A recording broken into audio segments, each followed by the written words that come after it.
नमस्कार, इंडिया 27 देख रहे हैं आप। आपके साथ मैं हूं बबीता। झारखंड में राजनीतिक सरगर्मियां तेज हो गई है। इसी को लेकर कई राजनीतिक पार्टियां जो है झारखंड में कई मुद्दों को उठा रही है, जनता के बीच पर पैठ बनाने का प्रयास कर रही है। लेकिन आज हम इसी पर बात करेंगे कि क्या जिस तरह से राजनीतिक पार्टियां जिन मुद्दों को मुद्दा बना रही है, असल में जमीनी हकीकत क्या है। मेरे साथ दो खास मेहमान मौजूद है यहाँ पर। उनका पहले मैं आपको इंट्रो दे देती हूं। सबसे पहले हमारे साथ है शिक्षाविद और सामाजिक कार्यकर्ता विजय कुमार जी, और साथ ही साथ हमारे साथ है प्रोफेसर डॉक्टर राजेश कुमार, जो कि बीजेजेपी सचिव है। आप दोनों का बहुत बहुत स्वागत है इंडिया 27 में।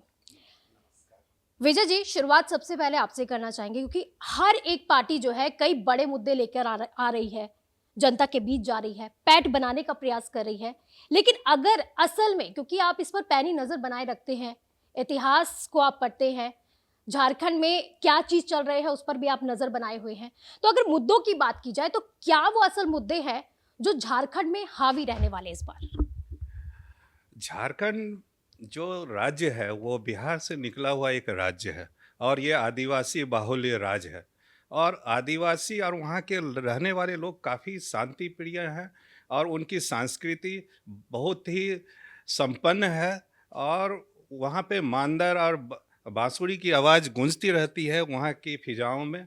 और वहाँ पर खनिज संपदा भरे पड़े हुए हैं। लेकिन सबसे विडंबना की बात यह है कि अगर हम देखें मानव विकास सूचकांक, जो कि किसी भी राज्य या किसी भी क्षेत्र के विकास को देखा जाता है मानव विकास सूचकांक में, वो नीचे से दूसरे स्थान पर झारखंड आता है। अगर सारे यूनियन टेरिटरी और सारे राज्यों को देख लिया जाए तो वो 35वां स्थान आता है। टोटल तो 36 होते हैं, वो 35वां स्थान आता है। अब मानव विकास सूचकांक में क्या होता है मैं बताता हूँ। उसमें तीन पैरामीटर होता है। स्वास्थ्य होता है, उसके बाद एजुकेशन होता है, शिक्षा होता है, और तीसरा जो है वहाँ के इनकम की बात है। जो राजनीतिक पार्टी वहाँ पे इन तीन मुद्दों पर काम करेगी, जो वहाँ पर विकास करेगी, उसे ही मुझे लगता है कि वहाँ के जनता को वहाँ उस पार्टी को आशीर्वाद देना चाहिए। आशीर्वाद देना चाहिए, यानी कि तीन ऐसे बड़े मुद्दे बताए गए हैं जिन पर जो भी राजनीतिक पार्टियां काम करेगी उसे जनता का आशीर्वाद मिल जाएगा। बीजेजेपी के सचिव भी हैं हमारे साथ, डॉक्टर राजेश जी।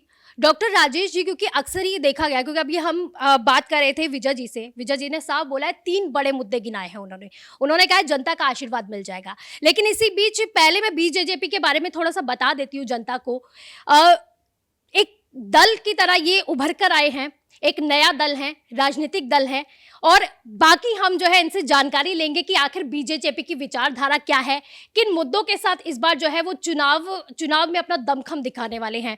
तो अगर राजेश जी, अगर देखा जाए तो मुद्दों की बात भी हो रही है, लेकिन सबसे पहले, क्योंकि आपकी जो पार्टी है वो किस विचारधारा पर काम करना चाहती, सबसे पहले तो ये जानना चाहेंगे। देखिए, हमारी जो पार्टी है भारतीय जन जागरूकता पार्टी है। इससे एक साल पहले हम लोगों ने ये झारखंड के समस्याओं को और पूरे देश में जो वातावरण देख रहे थे, बेरोजगारी का और स्वास्थ्य का, शिक्षा का, इन सब को देखते हुए हम लोगों ने एक पार्टी का गठन किया। और पार्टी का गठन जो किए हैं माननीय श्री पंकज कमल जी, जो राष्ट्रीय अध्यक्ष हैं, उन्होंने एक बड़ा अच्छा एक थीम दिया कि हर घर में रोजगार हो और हर योग्य उम्मीदवार हमारा हो। जब हमारा योग्य उम्मीदवार होगा, हर घर में रोजगार के अवसर होंगे, तो झारखंड की संपन्नता जो है, आर्थिक संपन्नता है, वो बहुत ही मजबूत होगी। और इसके लिए हम लोगों ने बहुत काम करना शुरू किया है। ज़मीनी स्तर पर हम लोगों ने रोज़गार के अवसर क्रिएट करे, जिसके कारण हम लोग बड़े बड़े कॉरपोरेट्स के साथ जुड़ रहे हैं, जो कि वहाँ पर बहुत सारी फैक्ट्रियाँ लगाने की बात हो रही है, जिसमें हम लोग बहुत आगे तक बढ़ गए हैं। और MCL एक कंपनी है जो बायोकोल ये सारा सब बनाती है, सिटी ग्रुप है, फिर एग्रीकल्चर रिलेटेड उद्योग को हम लोग ला रहे हैं, घर घर में पहुंचाने का प्रयास कर रहे हैं। और दूसरा जो एक पार्ट है, जो कि महिलाओं की अर्थव्यवस्था को हम कैसे संपन्न करें, इसके लिए हम लोगों ने कुटीर उद्योग पर बहुत ज़्यादा फोकस किया है। तो हाँ, कहने का अर्थ ये है, हमारी पार्टी का जो सोच है कि हम रोजगार के अवसर हम अपने ही जगह पर, अपने ही घर में, अपने ही ग्राम में, अपने ही पंचायत में, अपने ही ब्लॉक में, अपने ही शहर में अगर हम खड़ा कर देंगे तो पलायनवाद का जो एक मुद्दा है कि लोग जाते हैं बम्बई, दिल्ली और बड़े बड़े शहरों में जाते हैं घर को छोड़ करके, और वहाँ पर की जो ज़मीनी स्तर पर वो बहुत उनकी दयनीय होती है, तो उससे भी बचा जा सकता है। ये पलायनवाद को भी हम रोक सकते हैं और आर्थिक रूप से हम मजबूत भी बनेंगे। इस दिशा पर हम लोग काम कर रहे हैं, रोजगार के अवसर को अपने यहाँ पर तैयार करना। यानी रोजगार के अवसर को अपने यहाँ पर तैयार करना और ज़्यादा से ज़्यादा रोजगार पैदा करना, ये बीजेजेपी का एक लक्ष्य है। यानी कि योग्य उम्मीदवार, घर घर रोजगार। अगर अभी देखा जाए, क्योंकि अक्सर ही जब भी कोई दल आते हैं, राजनीतिक पार्टियां आती हैं, छोटी छोटी पार्टियां आती हैं, वो अक्सर यही बात कहती है, लेकिन असल में अगर धरातल पर देखा जाए कितनी हकीकत नजर आती है। देखिए, झारखंड का मैं रहने वाला हूँ। वहाँ के नब्ज को, वहाँ के राजनीतिक पार्टियों को जानने की ज़रूरत है। झारखंड में आप देखेंगे, अगर उसके इतिहास को देखेंगे, जितनी तरह की इंडस्ट्रीज़ थी वहाँ पर, टाटा टाटा है, जमशेदपुर, टाटा जमशेदपुर हुआ, सिंदरी हुआ, उसके बाद धनबाद में कई तरह की फैक्ट्रियां हैं, और उसके साथ एजुकेशन इंस्टीट्यूशन जुड़े रहे, जैसे टाटा आरआईटी है, धनबाद में इंडियन स्कूल ऑफ माइंस है, एक्सएलआरआई है, तो उनके साथ वो जुड़े हुए थे। लेकिन कालांतर में, समय के बाद, साथ साथ इनमें गिरावट आती चली गई। वहाँ के लोग पलायन करने लगे। उसका कारण यह था कि वहाँ की जो ज़मीन है वो पठारी क्षेत्र वाली ज़मीन है, वहाँ पर खेती तो हो नहीं सकता। वहाँ पर ज़्यादातर पशुपालन, गोटरी और इन चीज़ों की ये रोजगार के साधन हैं। उसके बाद रहता है वहाँ पे माइंस रीच है, वहाँ की खनिज संपदाएं रीच है, लेकिन जब तक वहाँ पर फैक्ट्रियाँ और उस तरह की नहीं लगेंगी, और जो भी राजनीतिक सोच उस दिशा में काम नहीं करेगी, जैसा अभी हमारे राजेश जी कह रहे थे, जो बीजेपी के प्रवक्ता हैं, कि वो रोजगार के क्षेत्र में काम कर रहे हैं, तो अगर इस तरह के नए सोच वाले लोग सब वहाँ पर आएंगे, मुझे लगता है कि वहाँ पर रोजगार का सृजन होगा और पलायन रुकेगा, और एक दिन हो सकता है कि वापस लोग झारखंड में आए भी। लेकिन एक छोटा सा सवाल इसी बीच में, क्योंकि जैसे कि राजेश जी ने बोला है कि हम रोजगार पैदा करेंगे, मेरा सवाल ही यही है, क्योंकि अक्सर ही दल ये कहते हैं, तो क्या बीजेजेपी वो पैठ जनता के बीच में बना पाएगी अगर अभी सारे सिनेरियो को समझा जाए?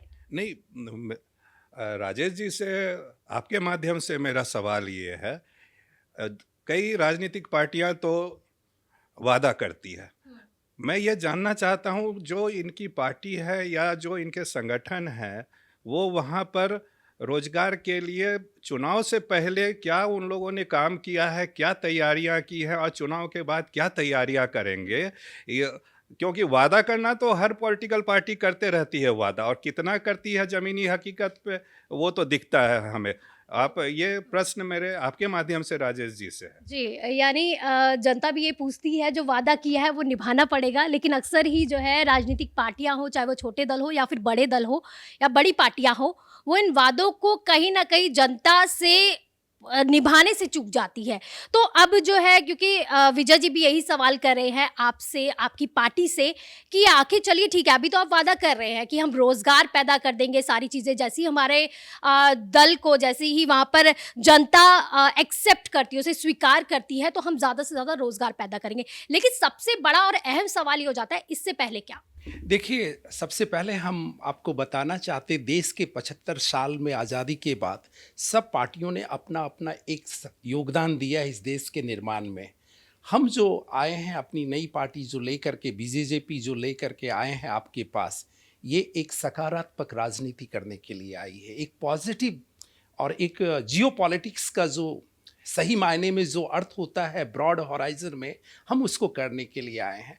तो हम लोग जो करना चाह रहे हैं, चुनाव के पहले की जो हमारी तैयारी है कि हम अपने अपने क्षेत्रों में, अपने अपने गांव में, अपने अपने पंचायत में, ब्लॉक स्तर पर, घरों में रोजगार के अवसर के लिए हम लोगों ने बड़ी बड़ी कंपनियों को वहां पर इनवाइट किया, निमंत्रण दिया, और वो कंपनियां वहां आकर के वहाँ का सर्वे किया और जैसे जो MCL है वो बायोकोल इंडस्ट्रीज़ के लिए वहाँ पर काम कर रही है, जिसमें 4-5 जगह हम लोगों ने सेलेक्ट किया है। 25,000 किसान उसमें रजिस्टर्ड भी हुए हैं, जो कि आपके बायो एनर्जी सिस्टम के लिए उनका योगदान होगा। फिर एग्रीकल्चर बेस्ड जो है, खास करके जो सिटी ग्रुप है, ये सारे लोग जो आए हैं कि जो ग्रामीण स्तर का जो इन्वायरमेंट है, क्योंकि झारखंड के पास जो है, विजय जी ने बताया कि वो पठारी ज़मीन है, वहाँ बहुत ज़्यादा उपज नहीं होती है।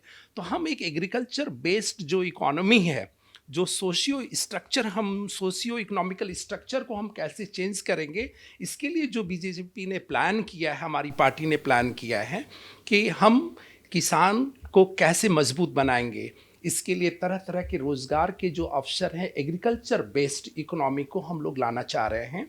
और ग्रामीण स्तर पर जो महिलाओं को खास करके जो कुटीर उद्योग का माध्यम है, जैसे छोटी छोटे जो अगरबत्ती हैं, घर में रुई के बत्ती बनते हैं, साबुन होते हैं, छोटे छोटे चीज़ें होती हैं जो ज़रूरत की चीज़ें, उसको हम प्रमोट करेंगे और उस पर हम लोग काम करें। ऑलरेडी बहुत सारी कंपनियों से हम लोगों का एग्रीमेंट हो गया है, चुनाव के पहले काम भी हो रहा है। ये सारा सब प्रारूप एक स्ट्रक्चर हमारे माननीय अध्यक्ष महोदय श्री पंकज कमल जी, मनोज सिन्हा जी जो उपाध्यक्ष हैं, और सारे तमाम कार्यकर्ता जो हमारे साथ जुड़े हैं, वो लोगों का बहुत अथक और बहुत दिन रात मेहनत कर रहे हैं। लेकिन राजेश जी, जैसे कि प्लान तो काफ़ी सारे बन चुके हैं, उसे धरातल पर मजबूती के लिए बड़े राजनीतिक दलों का भी साथ चाहिए होगा, पार्टियों का भी साथ चाहिए होगा। अगर ऑफर आता है तो क्या फिर एक्सेप्ट करेंगे, साथ जाएंगे?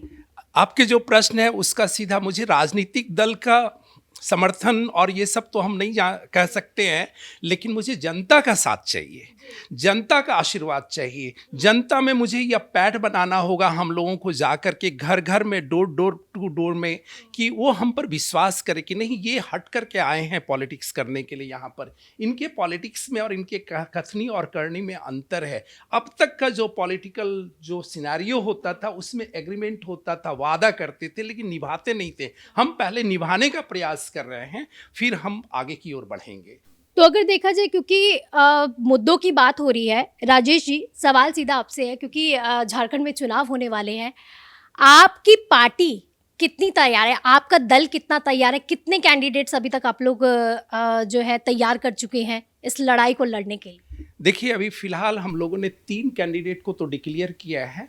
सबसे पहले बड़का गांव में श्री झमन प्रसाद जी जो हैं, वो चुनाव लड़ रहे हैं।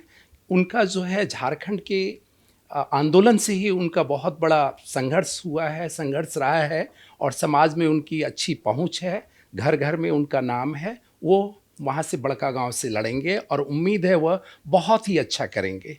दूसरा श्री विनोद मेहता जी जो हैं, वो बरकट्टा से लड़ रहे हैं। डॉक्टर श्री विनोद मेहता ये अच्छे छात्र संघ के नेता भी रह चुके हैं। इनका भी अपना सामाजिक पैठ बहुत ही अच्छा है, इनका भी नाम हम लोगों ने डिक्लेयर कर दिया है। और तीसरा कैंडिडेट हमारा है श्री रंजीत पंडित जी, जो सारठ विधानसभा से लड़ेंगे चुनाव के लिए। हम लोगों ने बीजेपी ने प्रत्याशी अपना उतारा है। उनका भी अच्छा सामाजिक उत्थान के लिए वो बहुत ज़्यादा काम करते हैं और उनका भी अच्छा पैठ है समाज के बीच में, सभी तबकों के बीच में। यानी कि जो समाज के बीच में जिनकी पैठ है और जो जनता तक ज़्यादा से ज़्यादा पहुंच पाते हैं, उन कैंडिडेट्स को आपने मौका दिया है। तो आखिरी सवाल आपसे, क्योंकि कथनी और करनी में बहुत अंतर होता है, जिस तरह से इन्होंने बोल भी दिया, एग्जाम्पल भी दे दिया है, और जनता भी यही सोचती है।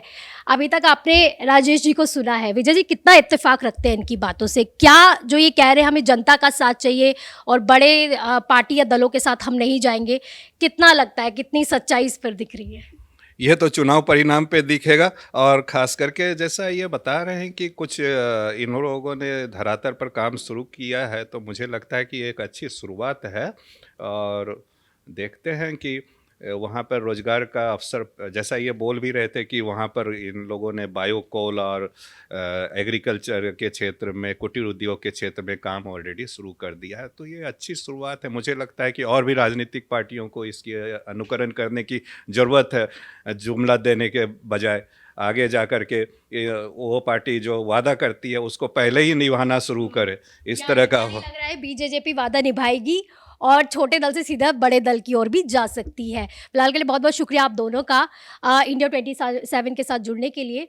तो देखा आपने जिस तरह से हमने अभी विजय जी से भी बात की और साथ ही साथ राजेश जी से भी बात की। बीजेजेपी जो है सचिव है और दूसरी तरफ जो है शिक्षाविद भी थे हमारे साथ। उन्होंने बताया, एक ने बताया हमें कि किस तरह से मुद्दे हैं झारखंड के, धरातल के जो मुद्दे हैं वो कितने ज़्यादा है और कितनी राजनीतिक पार्टियां इस पर उतरती हैं, और दूसरी तरफ बीजेपी ने कई ऐसे मुद्दे रख भी दिए हैं और बताया है कि हमारा कितना काम हुआ है।